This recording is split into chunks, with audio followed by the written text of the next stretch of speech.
Immersion sonore dans l'univers du passant des heures. 4e épisode, extrait du chapitre 4, La ronde de la 4e heure, correspondance. Casablanca, le 25 avril 1908. Voici 3 mois jour pour jour que mon régiment et moi-même avons quitté Lyon pour le sud du Maroc. Les expéditions s'enchaînent. Nous battons la campagne et marchons rudement. Les journées sont éreintantes, mais fort heureusement, l'esprit de camaraderie nous accompagne.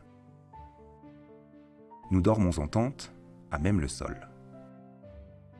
Punaises et puces nous harcèlent des semaines entières jusqu'à notre prochaine permission, où, de retour à Casablanca, nous pouvons enfin nous laver pour de bon et raser nos barbes épaisses de cosaques.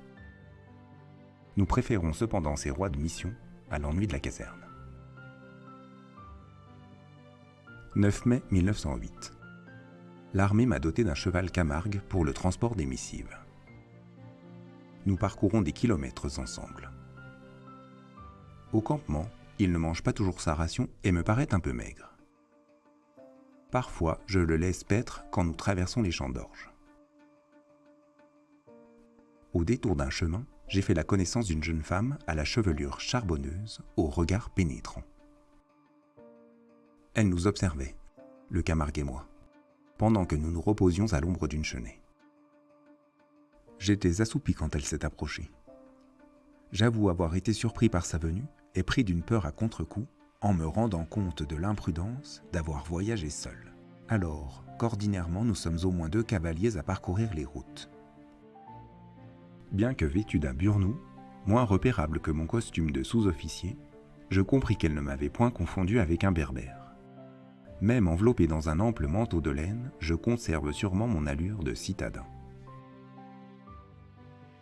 J'ai tenté de mettre en pratique l'enseignement en langue arabe que nous recevons chaque mercredi.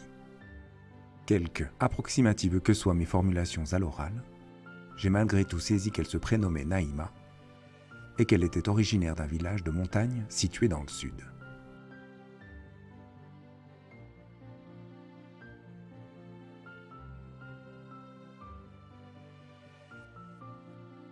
« 28 mai 1908. Le hasard d'une mission m'a permis de la revoir. Je n'osais espérer une telle chance. La barrière de la langue maintient entre nous un respect silencieux. Nous avons passé plusieurs heures à marcher côte à côte à travers les sentiers de rocailles. Je laisse dériver mon regard dans les courants de lave qui marbrent d'ocre vert l'iris basaltique de ses yeux. J'aimerais prolonger cette parenthèse enchantée, loin de la rigueur militaire, mais le devoir me ramène à Casablanca.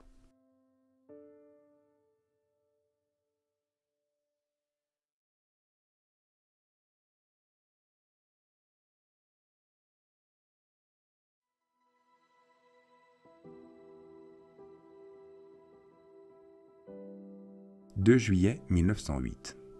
Nous sommes cantonnés. L'accès à la ville est devenu difficile, surtout depuis les querelles entre les Espagnols et les Français. Hier, des soldats se sont battus, l'un d'entre eux a été retrouvé sans connaissance. Le commandement a formellement interdit toute sortie de la caserne. 17 juillet 1908. Je désirerais tant la voir une dernière fois avant de partir, mais la mésentente entre la France et l'Espagne n'a fait que s'accentuer. Nous restons au camp dans l'attente de notre transfert vers Oran. D'ici une dizaine de jours, je serai rentré à Lyon sans avoir revu Naïma.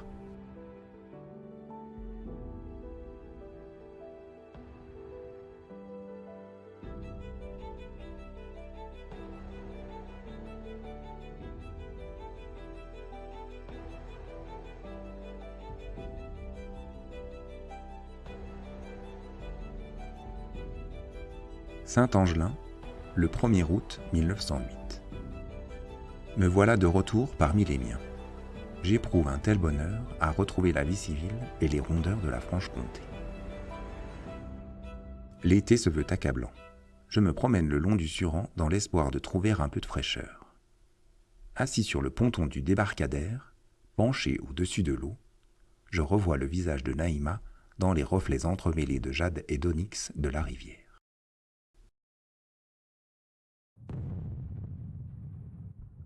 Amiens, le 21 février 1915. 3 jours que nous voyons passer des prisonniers allemands. J'escompte que cette guerre finira vite. Je reçois des nouvelles de Juliette. Si les journaux impriment juste au sujet de l'état de dénutrition de l'armée allemande, cela me paraît peu probable qu'il puisse tenir au-delà de quelques mois. Rotonde, le 30 avril 1917. Je suis en convalescence après l'explosion d'un obus qui m'a fait reculer de 20 mètres et rendu à moitié sourd.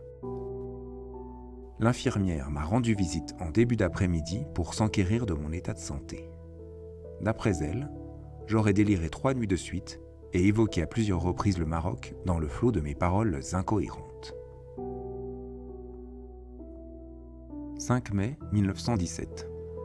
J'ai retrouvé la mémoire depuis l'explosion. Je comprends difficilement ce qui a pu se passer au moment de l'impact. Des détails me sont revenus à l'esprit. Le soleil brûlant de l'Afrique qui frappe la plaine à midi et le visage de Naïma qui se détache sur l'oranger du couchant. Tout m'apparaît d'un réalisme troublant. Mais je confonds parfois l'embrasement du ciel marocain et les incendies que provoque le feu des déflagrations au milieu de l'azur. Le médecin a sans doute raison. La commotion aura ravivé d'anciens souvenirs. Demain, je repars au front. 30 novembre 1917. Le froid assiège le camp et le gel s'insinue jusque dans nos corps à nous faire éclater les os. J'en viens à rêver une fois de plus aux chaudes soirées dans les rues de Casablanca, à la moiteur transportée par le vent marin. J'ai l'impression parfois d'avoir franchi d'un bond l'Espagne pour fouler la poussière ocre du continent africain. 5 décembre 1917. Une pluie d'étoiles éclabousse d'argent la robe sombre de la voûte céleste. Des gerbes étincelantes passent furtivement à travers le ciel immobile. Naïma se tient à mes côtés dans le silence de la nuit. Assise sur le rebord d'une fontaine, la tête levée vers Altaïr, elle observe la Voie lactée. Je vois luire, comme une rivière sous la lune, le trait de Cole qui a coulé sur sa joue. 25 septembre 1922.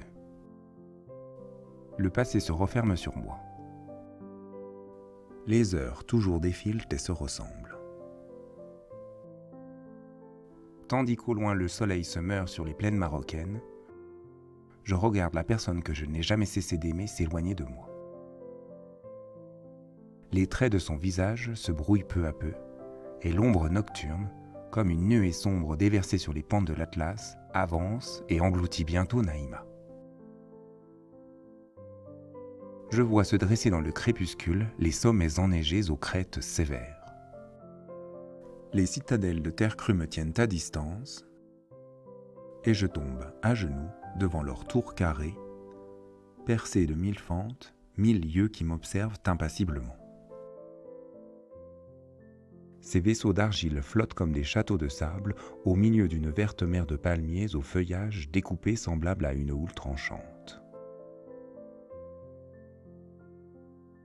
Cette terre se refuse à moi. Derrière ces légendes subsiste un mystère, gardé par les vents du désert. Mon exploration du passé demeure un échec. Je n'ai rien appris de nouveau.